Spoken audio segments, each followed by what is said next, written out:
And welcome to the Ukrainian capital. Hardly a day goes by without a European leader arriving here in Kiev to show a very public display of support for Ukraine, and in particular for its beleaguered President Volodymyr Zelensky.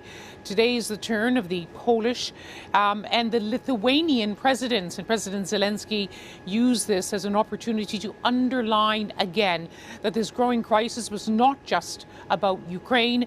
He's made it clear that this was where the future of European security would be decided. Well, the future of Ukraine is again being emphasized by President Putin of Moscow today. In a speech marking the defense of the Fatherland Day, he repeated again that for Russia, Ukraine, he said, was not a country, a different country. He said it is an inalienable part of Russia's cultural, spiritual and political space. It is this kind of rising rhetoric and the moves on the ground which are creating more anxiety here and preparations for a possible escalation on the military front. Evacuees are also leaving those areas of the Donbass, eastern Ukraine, where the Russian Federation recognized them as independent. Our correspondent Caroline Davies reports now from Rostov-on-Don.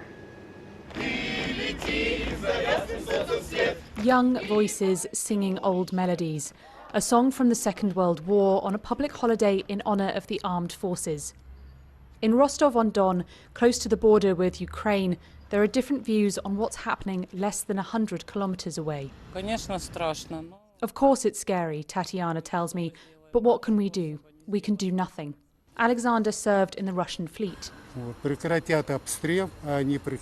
Ukraine will stop shelling, he says, and if they will not, as they said on TV, we will send in troops. There was flower laying in Moscow. President Putin inspected the troops, but what he intends to do with them is still unclear. First, I didn't say that the troops will go straight there after our meeting here. Second, it is generally not possible to predict possible actions. It depends on the specific situations that develop on the ground. In Ukraine's trenches, they wait for Moscow's next move.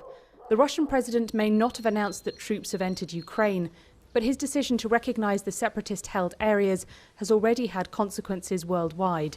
Sanctions from the US, the UK and Europe were followed by others around the world. Australians always stand up to bullies, and we will be standing up to Russia, along with all of our partners, like-mindeds, and all of those who believe that it is absolutely unacceptable that Russia could invade its neighbour. Back at the border, the evacuation buses continue from the rebel-held areas. These tents have been erected in the course of the last few days by the Russian Ministry of the Emergency for the evacuees that are coming through here. This tent says that it's for mothers and children, and here they're preparing for more evacuees to come through too. Filling out paperwork, recent arrivals from the separatist-held areas were feeling emotional about President Putin's decision to recognise the areas they live in as independent. 74-year-old Luba tells me that she's been waiting since the first day of the war for this decision. How long can you hide in your basement from shelling, she says. We hope that things will settle down and there is no more war. Would you want to be part of Russia? Of course, we would like it, because we love Russia. The Russian president has promised that this is a step towards peace. Around the world, there are serious concerns that he has something else in mind. The world is watching as this crisis between Ukraine and Russia intensifies. It is a crisis which crosses borders. And today, when President Zelensky appeared with the presidents of Poland and Lithuania, he welcomed European sanctions and sanctions from other Western countries, and also condemned again Russia's recognition of the two republics in eastern Ukraine. We are unanimous in assessment of these crimes of the Russian Federation. This is another yet act of aggression against Ukraine, its sovereignty, our territorial integrity. The presence the military presence of the Russian Federation on the occupied territory of Donbass has been hiding behind separatist uniform, and now we see that this is a unilateral departure from Minsk agreement. Condemnation of the moves taken so far by Russia, and the question still hangs in the air. Will Russia act on that declaration, saying it now had the right to move more troops, more heavy equipment into those areas of eastern Ukraine, if not even farther? The entire neighbourhood is watching. Earlier I spoke to Sweden's Defence Minister, Peter Hultqvist, and asked how it looked from Stockholm. I think that Russia, with the background that they've in consequence built up their military capability for so many years, and also during all these years we've been very critical to Ukraine, and Putin has also said that this is a part of Russia. I think that they mean something with this, and I think that we can expect that they will do more in this situation. And there is different scenarios that there are speculations around. I cannot say what will happen, but I don't think that this is enough. So I think we will see more in the future. You have even been quoted as saying that an attack on Sweden cannot be ruled out. Do you really think he would go that Russia would go that far? We have said that in a decision in the parliament, in a governmental bill to the parliament. We have said that we cannot exclude an attack to Sweden from Russia. That is not the same as we have an immediate threat to Sweden, but we see it as something that maybe could happen. And we have said also, because of the new security situation, we must invest a lot of money to increase our national military capability. So between 2014 until 2025, we increased the budget with 80%. At the same time, we are deepening our defense cooperation with other countries.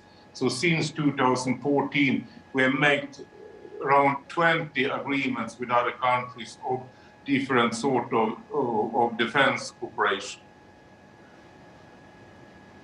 You're not a member of NATO now, but does this current crisis make you think again? I think that we have a good platform as one military aligned nation together with Finland, and our deepest cooperation we have with Finland. We have developed operational planning beyond peace with Finland. So we have a war and crisis perspective in our planning. Then we are also a member of the partnership to NATO, and we work a lot with NATO in that partnership, and we participate a lot of exercises, and we have a high level of information sharing, and we are an active part in a security puzzle in our part of Europe. Sweden's defence minister underlining again the military preparedness that goes right across this region, and of course the extra military support being given to the Ukrainian forces. It's moving now in parallel with those sanctions being imposed in Western capitals around the world. Russia has condemned both. Well, a short time ago, I spoke to Evgeny Popov. He's a member of the ruling United Russia Party. He also is a very prominent talk show host. And I asked him about the sanctions and what was Russia's end game. It's going to be so painful, sanctions which cause Nord Stream 2, but personal sanctions are pretty funny against me, against other MPs, against any government. If we're talking about security, Putin, State Duma, Senate recognized Donetsk and Lugansk People's Republics. Now those republics are under our protection, but no Russian military in Donbass right now. Putin has a right to invade Donbass, Donetsk and Lugansk, but he didn't do it yet. It's a strong but simple message to Kyiv. Stop shelling Donbass people by Ukrainian artillery. They are doing that every given day. People are dying in Donetsk and Lugansk every given day. Now we can help. As you know, Donetsk, yes, as you know, that's being denied by Ukrainian forces I know, of course. who are I know, observing the ceasefire. They say they have not opened fire. Of course, I know that, but we have a lot of tons of evidences that people are dying. People are dying right now in Donetsk and Lugansk. It's a simple message. If you are not going to stop shelling, Russian military will help Donetsk and Lugansk military to stop Ukrainian aggression. That's it. That's it. But again, right now, there is no Russian military in Donetsk and Lugansk. Evgeny Popov underlining that not yet has Russia moved forces into the Donbass, but that statement that he signed a few nights ago, recognizing those two republics, the Donetsk and Luhansk, authorizes the Russian army to move more in when the moment comes. President Putin has said he's not going to move now, keeping everyone guessing.